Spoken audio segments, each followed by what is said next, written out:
All right, in this video, what we're going to do is pretty amazing. We are gonna actually take that contact form and then literally initiate a phone call as soon as we fill that contact form. So the idea is that we change Postman to n8n. So we have this workflow here. We're gonna leave this Google Sheet on one side. By the way, we're gonna change this to Supabase very soon. And then I'm going to add one more node here. And at the same time, when it's saving it to Google Sheet, it's going to also initiate the phone call, like literally as we have planned here. So it's initiating the ElevenLabs call, and it's also saving it in Supabase, or in this particular case, being Google Sheets for the time being, but later on also Google. We'll change this to Supabase. So we're going to add a new item here. This time it's called HTTP request. It's a node that would literally be the same way as Postman is requesting. And it has a feature called import curl. If I click on that, and then I can go here in my Postman, click on this little icon, I get the curl with all the keys and everything that is set up there. I'm going to just copy that, come over here, paste it, import it. Now I have all the setup as it was there with all the keys and so on. But one thing I would like to change here is this Alex though. I don't want it to be Alex though, and I have to kind of like click on this little thing to make it an expression so that I can do the mapping like this here. So the phone number would not be hard coded. It will come from the phone number of the form itself.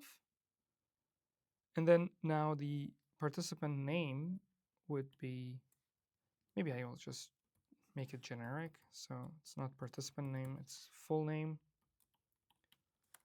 will be this full name. And then the phone number, well, actually we already have the phone number, but it's okay to give it to the inside the LLM so that it's also context aware of that. We're doing kind of like this. Two phone numbers used by the API to initiate the phone call, but this is the dynamic variables that we can use inside the prompt so that we can also use the phone number inside the prompt. And then also the LinkedIn, but you get the point. It's just the mapping of the data that we need to do.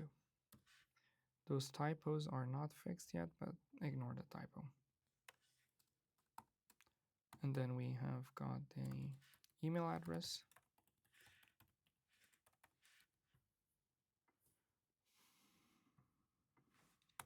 And we have remarks, the remarks that the user have left, or the participant who applied as left. Okay, so now we have all the data. You can also check a little preview here, or also you can maximize to see it in a bigger format. Okay, so now what I want to do is connect these two like this, so that at the same time these two little points can happen. If I execute this, what I'm expecting is that I should receive a phone call here. It's the same way as if I'm submitting the form, which we'll try out in a minute again.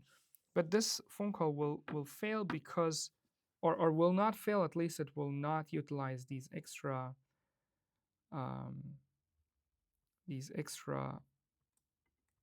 variables that I'm using. So it makes sense that we go here in the system prompt and then fill this information, the user data, basically.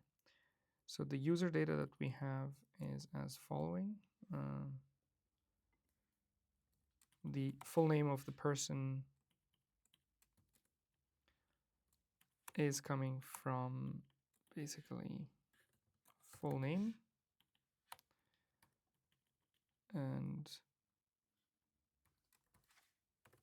the phone number is coming from phone number.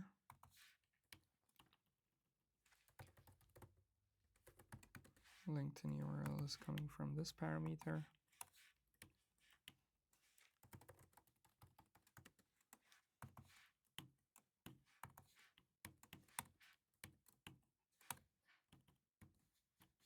and remarks. Okay, we got this information. The prompt doesn't work like that anymore. I am Samantha, Emil's AI assistant or AI agent.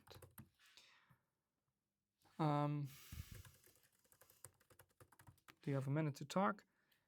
Now, let's say cohort participant information. I will just prompt it here. We don't need to do much. Your role is to call people. Your name is Samantha. Your Emil Sire's personal assistant. And you would want to gather information from these participants, engaging with them in a little talk, so that we can qualify them if they are a good candidate for this participant or not. In the upcoming videos, you'll see that we will customize this from our own UI. As soon as we go to the vibe coding session of this course, we'll change this in a way that our user interface will change, will allow the user to change this text, not from inside ElevenLabs, but using APIs from ElevenLabs to change that. So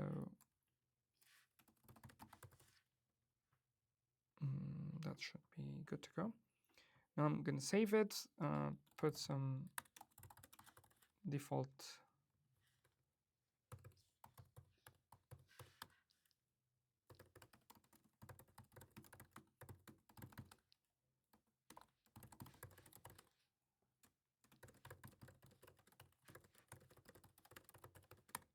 Okay, so we have added this.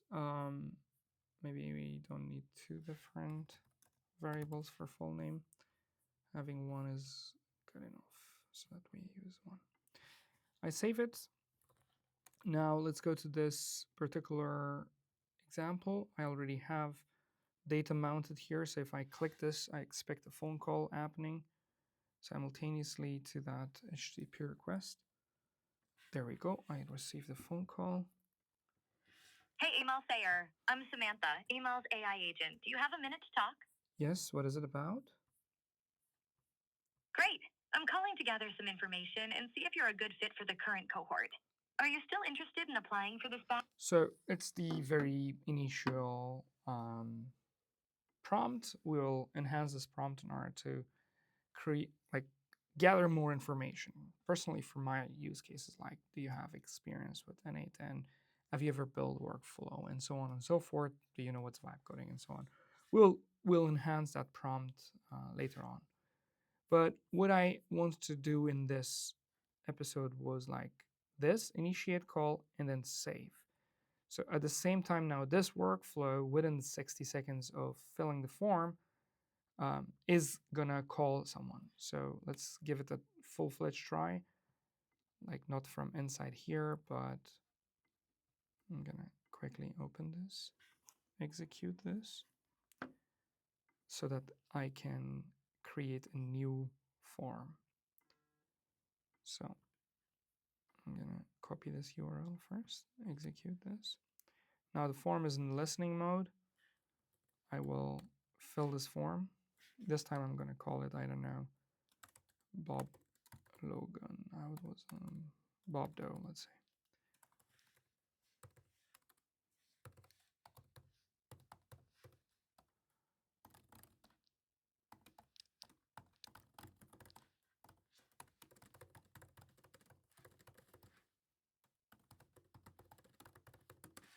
So I'm gonna see if this triggers a phone call.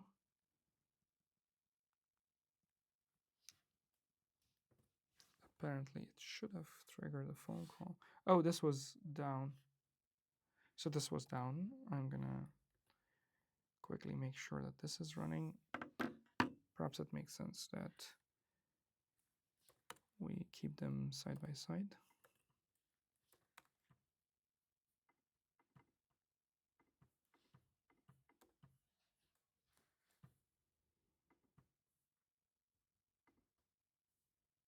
Okay. So now this workflow is running, and this is the form that we're going to submit. Bob Doe. The phone number needs to be correct.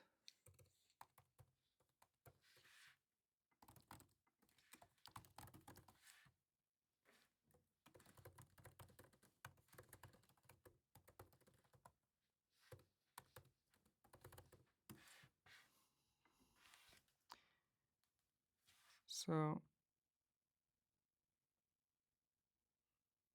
for some reason, this particular branch is not being executed right now. So let's find it out. And executed Bob Doe is coming here, but this particular route is not executed.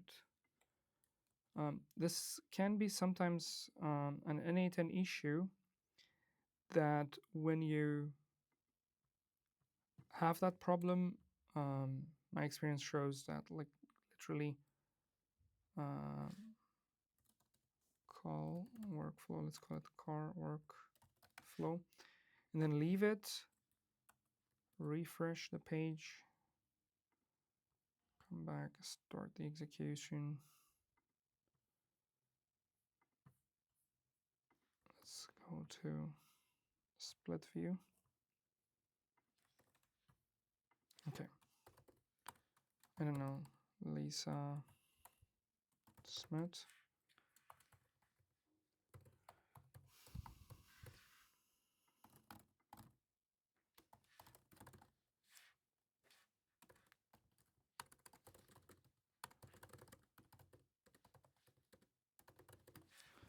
Okay.